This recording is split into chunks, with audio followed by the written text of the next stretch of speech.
Espainia aurrera doa, 2025an, 37 ordu eta erdi soilik egin beharko ditugu astean. Aizue, eta zergatik ez dekretu bidez, Hego Euskal Herriak, Ipar Euskal Herriaren, ez dakit, ohiturak hartu asmoz, askoz ere gutxiago lan eginda ez zote gara askoz ere hobeto biziko.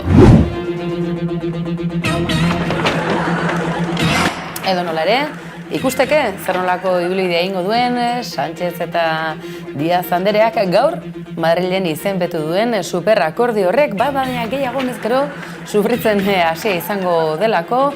Ez dakit, akaso Euskalduna Jauregian atzo bildu ziren enpresarietako batzuk, tira, ikusiko dugu.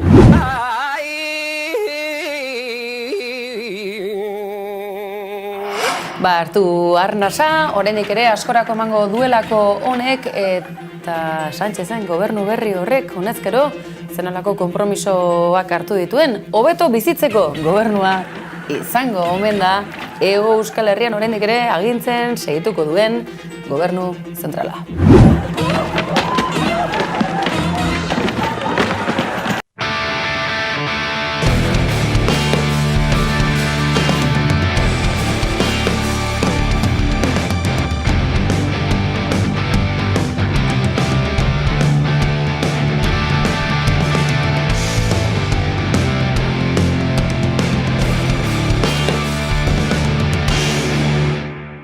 Alaxe, lan hasteari dagozkion konpromisoak badakizu Europa aldetik agindu batzuk badatozela. Ez dugu ahaztuko emakumeok urte luzez hamarkadatan zehar egindako lanaldi murriztu horiek ere jardun osoa bezalaxe kotizatzeko agindu ere heldua dela. Gaurko aurrera pausu honekin ikusteko beraz Madrilek hartutako erabaki hori, hartuko duen erabaki hori Hego Euskal Herrira nola etorriko den, edo nola ere aurrerapena horixe.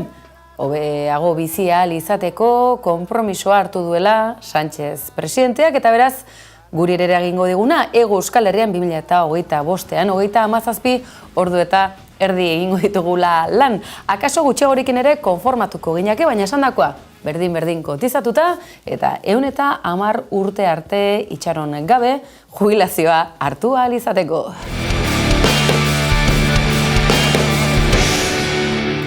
Negua ote dator joan ote zaigu, aizue, klima larrialdia tarteko iratiko eski estazioak erraketekin ibiltzeko aukera bere hortan mantenduko du, baina Iruñe astitzek akaso negu honetan ezin izango du irati aldera joan eski estazioan bintzat, bertan irristaketan aritzera, nola dago kontua.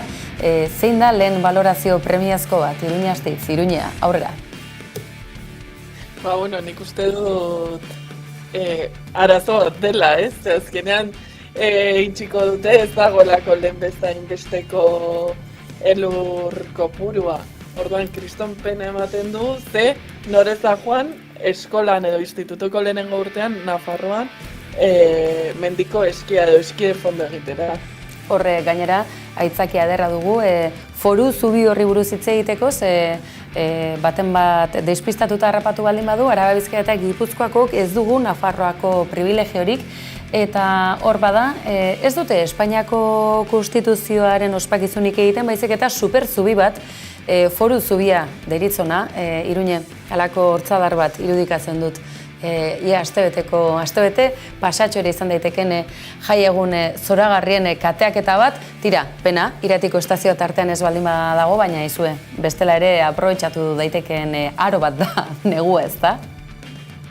Hori da, adibidez, Durangoko azokara joateko, pixkat ateratzeko Nafarroatik, gaur egun Nafarroa bezala ezagutzen dugunatik, ze badakizue, Iruñe lehenengoa Nafarroakoa gintan dagoenean, pues dena izango dela Nafarroa.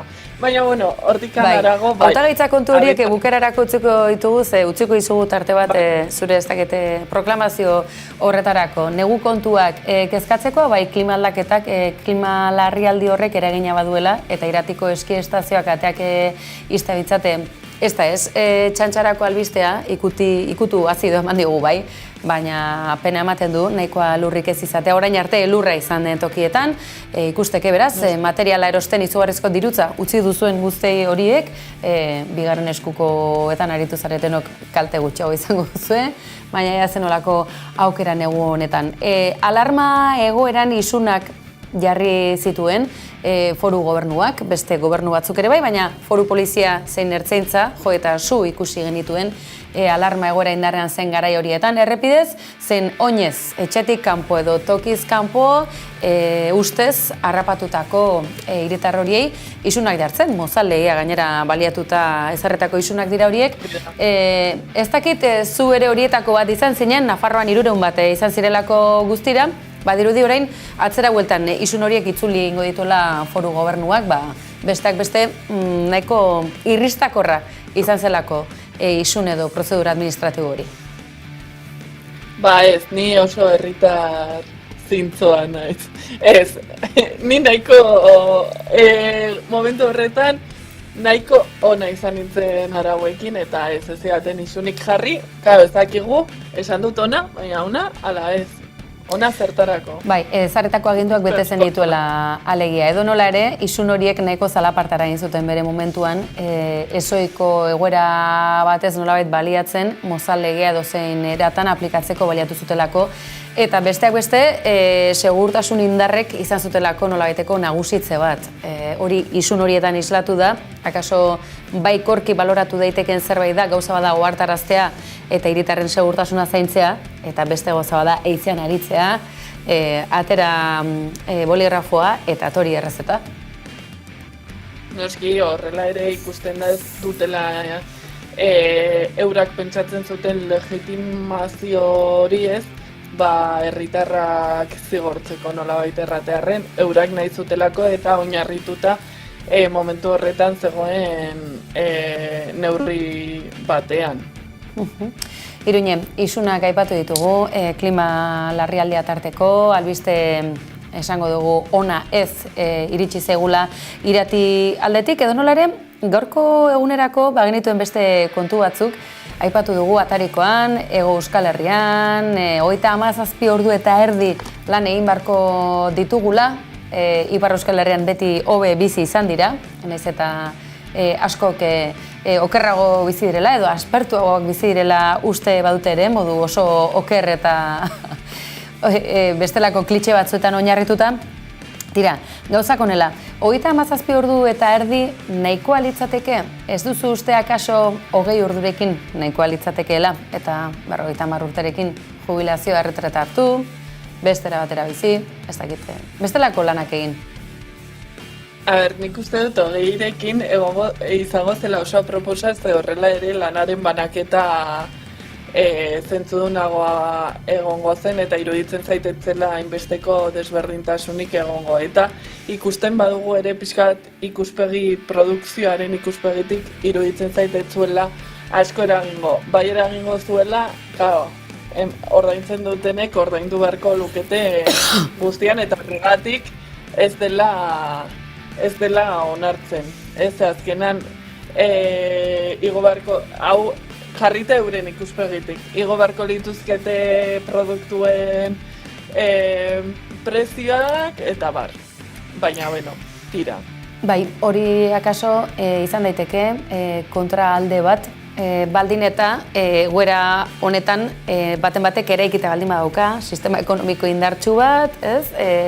Eta horren araberak ezarretako soldatak, ze tartean ez dago, soilik lan ordu horiek, astean egin beharreko lan ordu horiek, baizik eta oinarrizko soldata hori bera ere igoaraztea historikoki, horregatik bidasoak bi muga banatzen dituenean, oinarrizko soldata edo gutxineko soldatari ere oso ezberdina izan delako urte luzez, jardunari dagokiona, eta gizarte segurantza bera ere ze puntutaraino heltzen den. Guzti hau, dekretu bidez sartzeko eskatzen zion Yolanda Díazek Sánchezi, eta Sánchezek badirudi eragileekin adostu nahi duela. Eragile dioenean kakotxa hartan ezarriko dugu, zein aterako da honen aurka, ez baldin bada, mozkin handia edo fortuna handiaren jabe den baten bat. Guzti honi buruz hizketan aritu gara lehen ere, hasi garen horretan baina, egunotan galdeketa edo erreferendum kontzeptuaren mahai gainean izan denez berriz,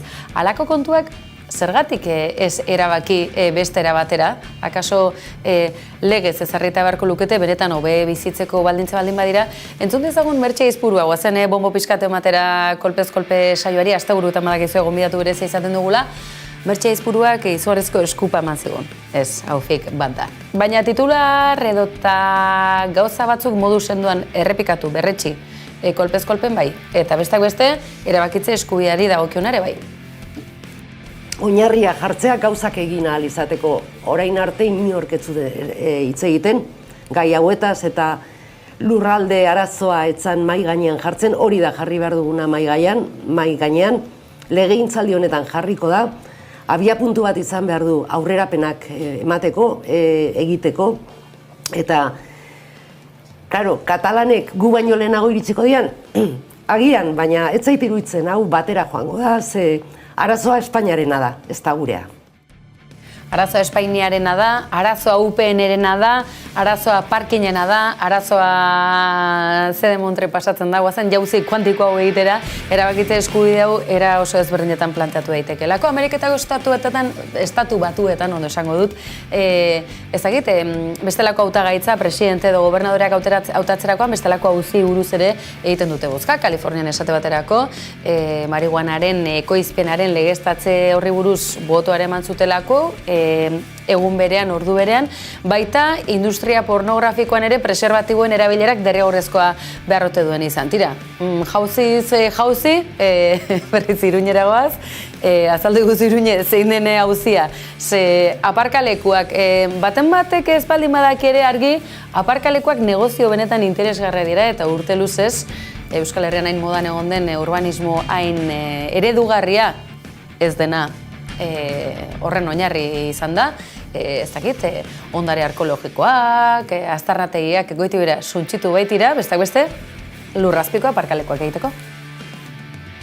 Bai, egine, zuzen zabe gainera, Iruñean bertan gertatu zen, Bartzinaren eskutik, Gaztelu plazako parkina egiteko orduan, baina gatozen gurera eta aldatu dezagun udal gobernuz, alderdi berdina dago, beste emakume bat, agintean, Kristina Ibarrola, eta boterera heldu eta ja aurretikan bazetorren mailaren gogoekin, baina aurrera jarraitza erabaki zuen, eta iaia hasi ziren Gurutzeko plazako parkinaren obrak. Gurutze plaza, non dago, Iruñe? Ze askok San Ferminekin eskema egin beharko dute. Non da Gurutze plaza hau? Badago autobus geltokiaren ondoan. Beraz, esan dezakegu Iruñeko erdigune, alde zaharra inguratzen duen, ez? Ensanche horretan, ez? Nahiko toki estrategikoa.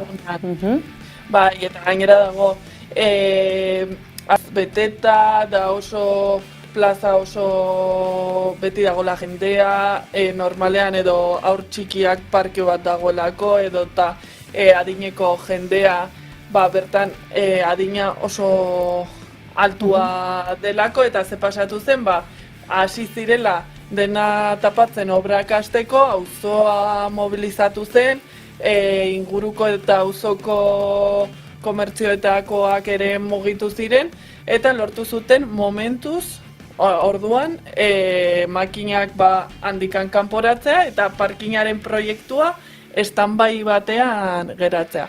Eta ordutik normalena izango zen auzokideekin eta auzoko salmenta tokietako jabeekin, ez?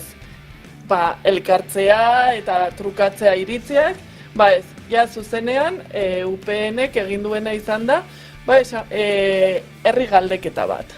Herri galdeketa bat, herriarekin kontsultatu gabe, lehenago, eta ja plazaratu dute zein den galdera, bi galdera izango dira, baina ona ekarriko dizuet bat, eta ikusiko duzuen bezala galdera, pixkat, nahiko antzua da, baina ikusiko dituzue erantzunak, ze ez daude bi, bai ala ez, daude lau, 3 baiezko eta bat ezezko. Bota. Eta galderak honela dio, ados altzaude zango zakarrikan parkin batera ikitzeko proiektuarekin, orduan, bai, edozein kasutan.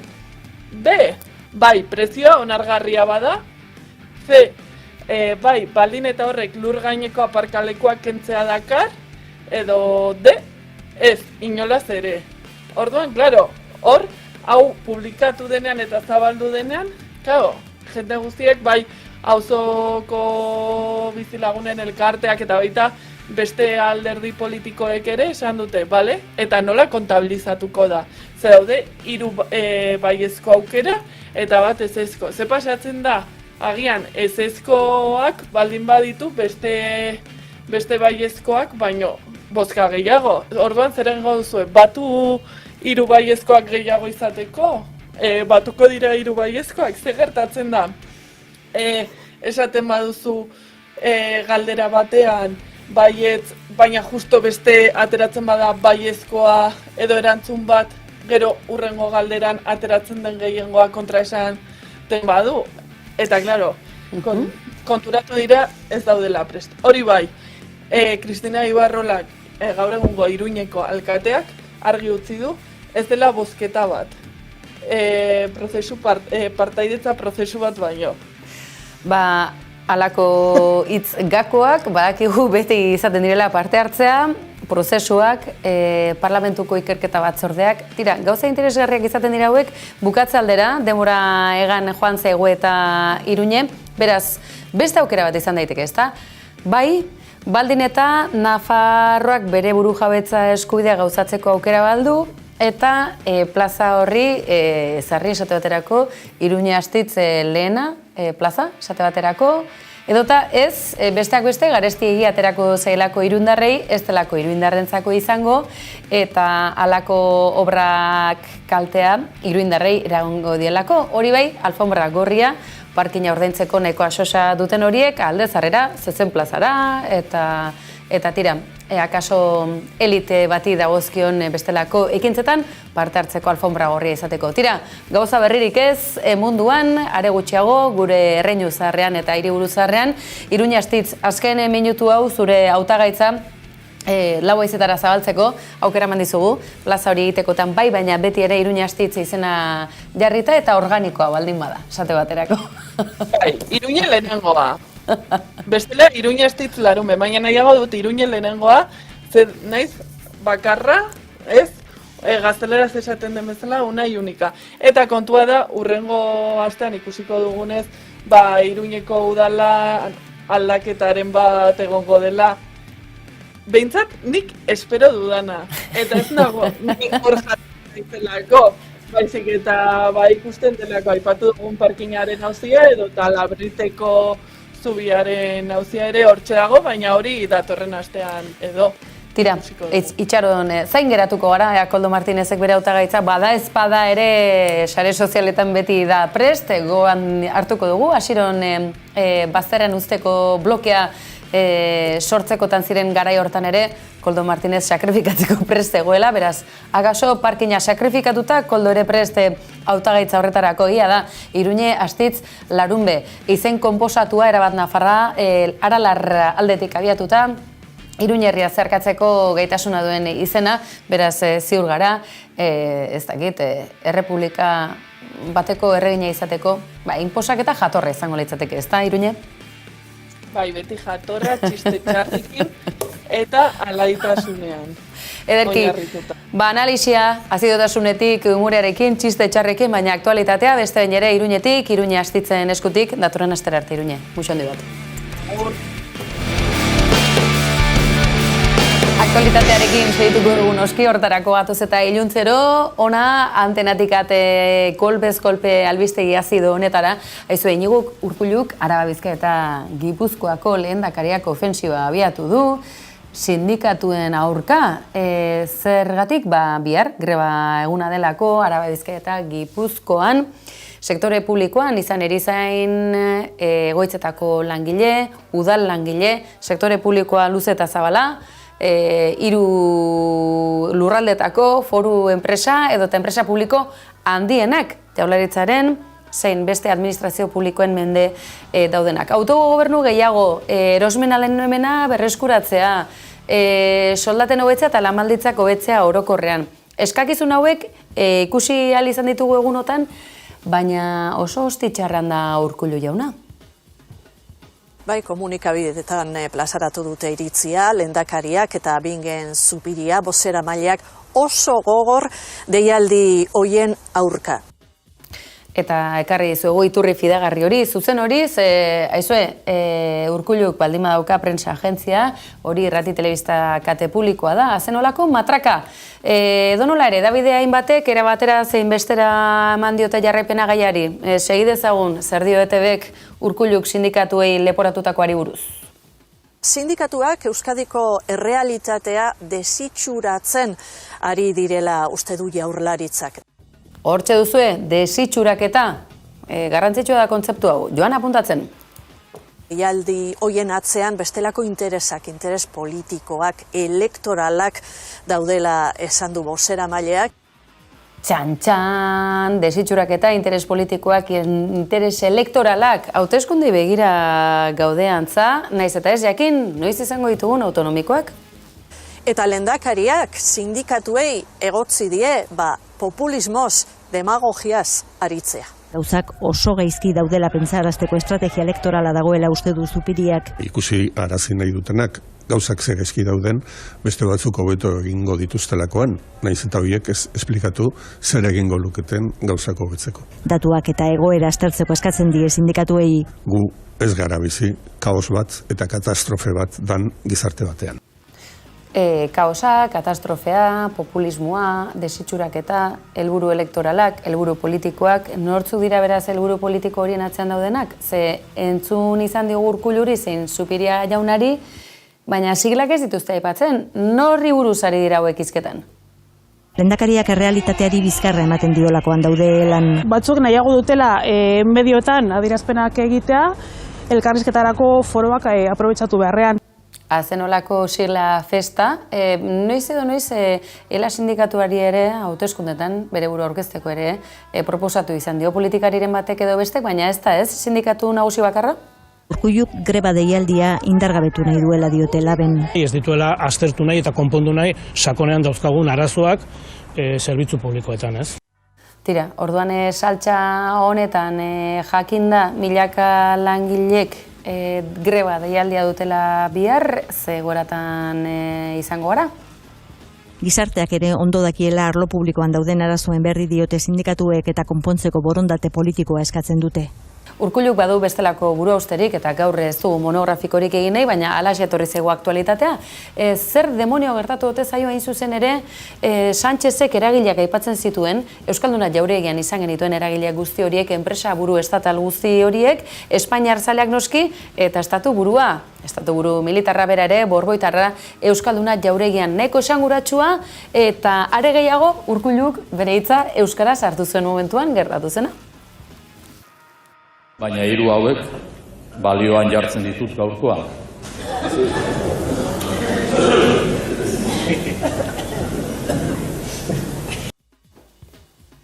Irudikatzen duzue, alako planto bat, estatu buru bati, ez du hotxak entzuten dira, baina barre gaizto batzuk ere bai. Gauza larria dela gogora ekarriko dugu, kongresuan esate baterako ikusi eta zer nolako jarrerak ikusi ditugun, pentsa genezakelako eskuin muturraren ekintza izan zela atzo Urkulluk pairatu zuena Euskalduna jauregian bertan. Tira, gertatuko ote da honen ondotik zerbait, baten batek herrieta ingo du ote du nonbait, ala eta Urkulluk bere baitan horrela geratu beharko du, lotxa izuna izan daiteken gertara baten aurrean. Akaso baten batek ere barkamenak eskatu beharko ditugu, baina ez du uste inondik etorriko denik.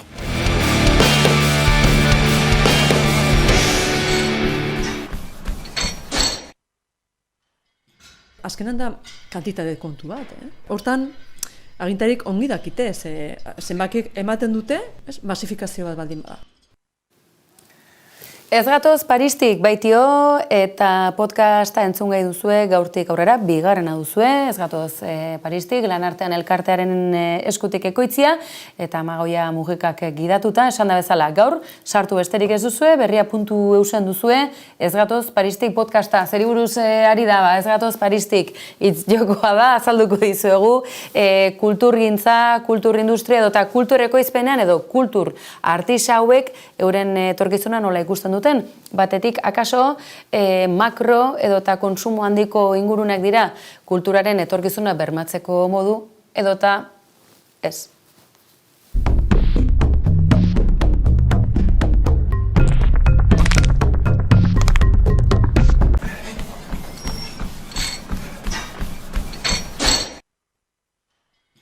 Azkenan da kantitate kontu bat, Hortan, agintarik ongi dakite, zenbakiek ematen dute, masifikazio bat baldin bada. Pelotazo kulturalen rollo honek guztiak dauzkan ondorioak baita ere hirian, baita ere hiritarretan, ez soilik ikuspegi kultural batetik, baizik eta hiria beraren nola ari den eraldatzen. Gozen hortaz hitz egitea, dena lotura horiek ezartzera.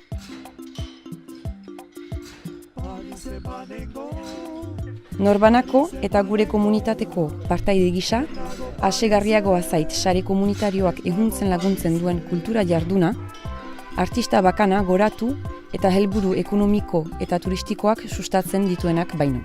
Artista festivalaren kasuan ahun desberdina da. Gure helburuetan da euskal kultura plazaraztea eta hemengo artistak, euskal herriko artistak leku baten eskaintzea.